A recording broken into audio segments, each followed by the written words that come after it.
Aircraft carriers are warships that developed over time from wooden vessels carrying balloons to nuclear-powered vessels carrying dozens of fixed and rotary-wing aircraft.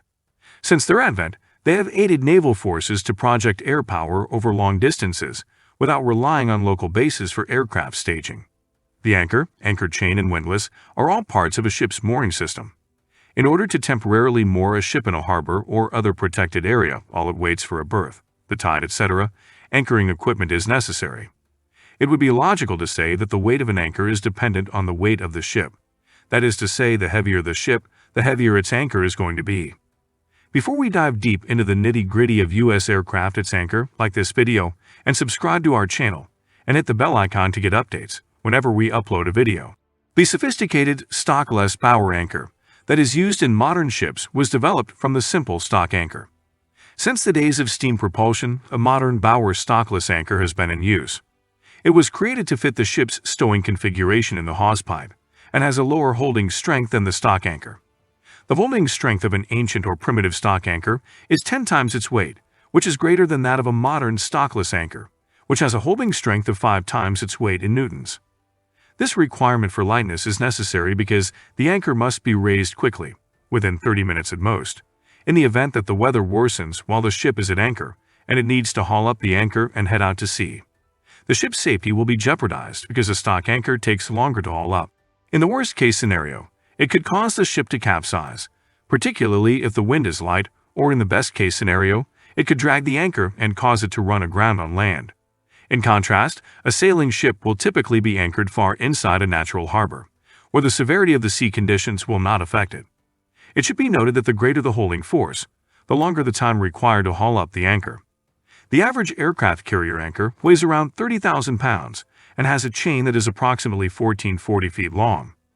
Because these components play such an important role, they must be evaluated on a regular basis, using practices such as the anchor drop test. The USS Gerald R. Ford is the United States' latest aircraft carrier. It is a 1,092-foot ship that has a crew of 5,500 people and can transport more than 75 aircraft. It weighs approximately 100,000 tons. All of this adds up to a ship that requires a truly massive anchor and chain to stay afloat. The world's biggest badass warship, anchored off the south coast of England. The 333 meters long USS Gerald R. Ford, the newest and largest aircraft carrier in the U.S. fleet and the world's largest, cost $12.8 billion to build. It allowed its 4,500 crew members a spot of liberty in Portsmouth, Hampshire, and in London. The 100,000-ton warship, which is approximately 50 meters longer than the Royal Navy's HMS Queen Elizabeth, made its first foreign port visit outside of North America. The massive flight deck housed over 40 aircraft, including dozens of F-18 fighter jets. The ship's technological innovations include 11 advanced weapons elevators, AWE, which use electromagnetism to speed up its ability to resupply fighter jets. The lifts can transport 24,000 pounds per load at a faster rate than the previous Nimitz-class U.S. aircraft carriers.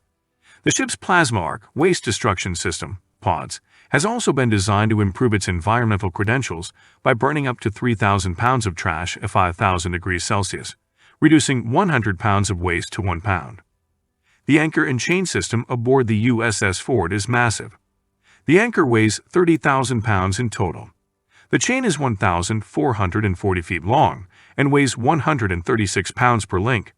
This combination, believe it or not, is lighter than those fitted to the heavier Nimitz-class carriers. The sailors on the Ford treat the anchor chain as if it were a chain dragon. A sailor uses a sledgehammer to remove the pins holding the chain in place.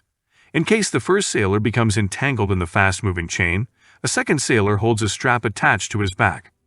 It's pretty clear that once the chain starts moving, stopping it in an emergency is difficult, if not impossible. The chain connecting the anchor to the ship is of heavy construction and has a significantly higher braking strength than would otherwise be required. The chain links are made heavy so that when the anchor is dropped with the attached chain and the ship comes to a complete stop, the catenary formed is deep and almost vertical. When the anchor is released during the anchoring process, it falls by gravity, carrying the chain with it. Because the anchor head is curved rather than flat, the anchor falls on either side, with the shaft resting on the ground and taking the posture of a plow entering the ground, thus becoming fixed in the earth or ground. When the ship is at sea, the surrounding circumstances and conditions are most likely the most important variables. In an emergency, such as a steering failure, a possible collision, maneuvering in shallow waters, etc., it may be necessary to drop anchor at any time. Typically, letting go, dropping anchor, is done to reduce the speed of the vessel as quickly as possible in order to avoid a future mishap. When such an action is taken at sea, there is barely enough time to walk back the anchor, implying that the responsible officer must act decisively in a short period of time. Large ships, such as aircraft carriers, are not designed to have their anchors simply thrown overboard. Instead, they have a robust mechanical system that covers multiple rooms of the ship. The bottommost room is known as the chain locker, and it is where hundreds of feet of chains are stored when the ship is underway. The chain locker and chain are connected via a shaft to the windlass. There is one windlass room at the bow and one at the stern of aircraft carriers, which often have two anchors. A large winch known as a windlass controls the dropping and hoisting of the anchor as it turns to grip the anchor. It is equipped with special drums known as wildcats. The arresting gear system consists of a tailhook attached to the airplane's frame and a hydraulically powered line stretched horizontally across the flight deck.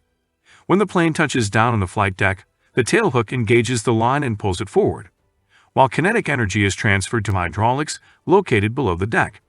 Using this system, planes can be brought to a safe stop in a few hundred feet or less under their own power, whereas it would normally take an entire runway to come to a stop. Arresting cables have been used by the Navy in some capacity since the early 1900s, but these systems are not limited to ships. Aircraft carriers and other large vessels must be able to secure themselves to the ocean floor to prevent damage during mooring or an emergency at sea. When releasing an anchor in an emergency, the sailors must keep some points in mind. First, to release the bow stoppers, the officer must be at the forecastle with a portable veillette, a torch, and their paraphernalia. Second, while removing the anchor in the previous operation, the brakes and bow stoppers must be checked for proper operation. Boats, skiffs, tugs, barges, and other such obstructions must be checked along the ship's sides, especially below the anchor, to prevent harm to a third party. Third, the officer must maintain constant communication with the bridge in order to relay and receive orders from and to the master. This includes information on where and which anchor to release, as well as how many shackles to release. As soon as the necessary information is received, the officer must open the take and allow the anchor to run directly out of the hawed pipe. Due to the possibility of imminent danger, there is usually no time to walk back anchored in this case. The cable must be checked at all times to count the number of shackles passed in accordance with bridge orders. If too much cable is paid out without keeping an eye on it, the anchor tends to hold tight, causing the cable to part due to the vessel's momentum, and if there is less cable paid out, the anchor will not make full contact with the seabed, defeating the purpose of dropping it in the first place. Normally, the number of shackles paid out is 2 to 3 times the depth of the water. The entire purpose of this emergency operation is to allow the ship anchor to drag along the seabed bottom, providing maximum resistance to vessel movement, while causing no damage to the anchor or the vessel. The officer conducting the operation must be aware at all times that he has another anchor at his disposal that may need to be used. As with any emergency operation, dropping anchor under these conditions necessitates quick action to avoid any imminent danger. The handling of the vessel and her anchor will vary depending on the characteristics and the situation, but the instructions mentioned above provide a general outline of the procedure that is required in a case like this. That's all for this video. Like the video and leave a comment telling us which feature fascinated you the most.